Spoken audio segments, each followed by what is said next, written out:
فينا حب الناس. الإسلام سفينة حب يدفعها أجمل إحساس. ما أحلى الدنيا لو عشنا وجعلنا الإسلام أساس. الله أكبر، الله أكبر، لا إله إلا الله، والله أكبر، الله أكبر، ولله الحمد. مما نستقبل في الأيام القادمات يوم عرفة، وهو يوم عظيم بين النبي صلى الله عليه وسلم فضله، فله فضل للحجاج أن الله تعالى ينزل عشية عرفة، وأنه ما من يوم أعظم وأكثر من أن يعتق الله تعالى فيه رقابا من النار من يوم عرفة، وأنه ما رؤي الشيطان أخزى ولا أحقر منه في يوم عرفة إلا ما كان منه في يوم بدر، فإنه رأى تنزل الملائكة.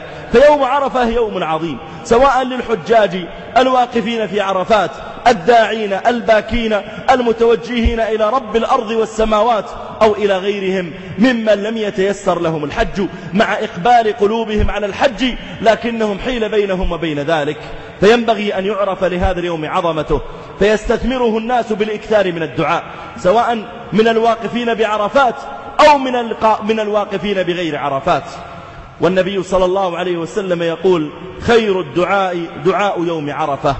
وذكر عدد من أهل العلم أن خير الدعاء في هذا الحديث عام سواء لمن كان في عرفات من الحجاج ومن كان في غير عرفة، لأنه عليه الصلاة والسلام لم يقل خير الدعاء للحاج في يوم عرفة، لا، وإنما جعله عاما، فقال خير الدعاء دعاء يوم عرفة.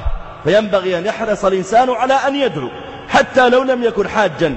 ثم قال عليه الصلاة والسلام: وأفضل ما قلت أنا والنبيون من قبلي لا إله إلا الله وحده لا شريك له، له الملك وله الحمد وهو على كل شيء قدير.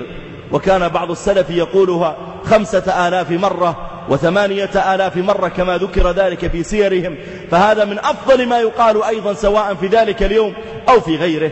ويسن لمن لم يكن حاجا أن يحرص أن يصوم هذا اليوم، كما بين النبي صلى الله عليه وسلم أن صيام يوم عرفة يكفر سنتين، السنة الماضية والسنة القابلة، فينبغي أن يحرص المرء على صيامه.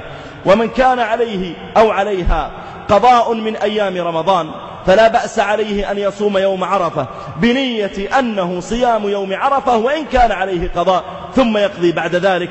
والعلماء لهم في هذه المسألة قولان مشهوران، لكن لعله لا بأس عليه أن يفعل ذلك وإن بقي في ذمته شيء من القضاء الواجب، وذلك لئلا يضيع على نفسه شرف هذا اليوم. ولو قلنا له اقضي صيام رمضان في يوم عرفة لما أصاب صيام يوم عرفة، لأنه قضاء وليس نافلة لأجل صيامه. فينبغي أن يحرص المرء على أن يصومه، وأن يحرص على أن يصوم أولاده وزوجه قربة إلى الله تعالى في ذلك.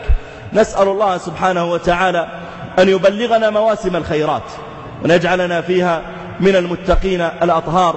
أقول ما تسمعون واستغفر الله الجليل العظيم لي ولكم من كل ذنب، استغفروه وتوبوا إليه إنه هو الغفور الرحيم.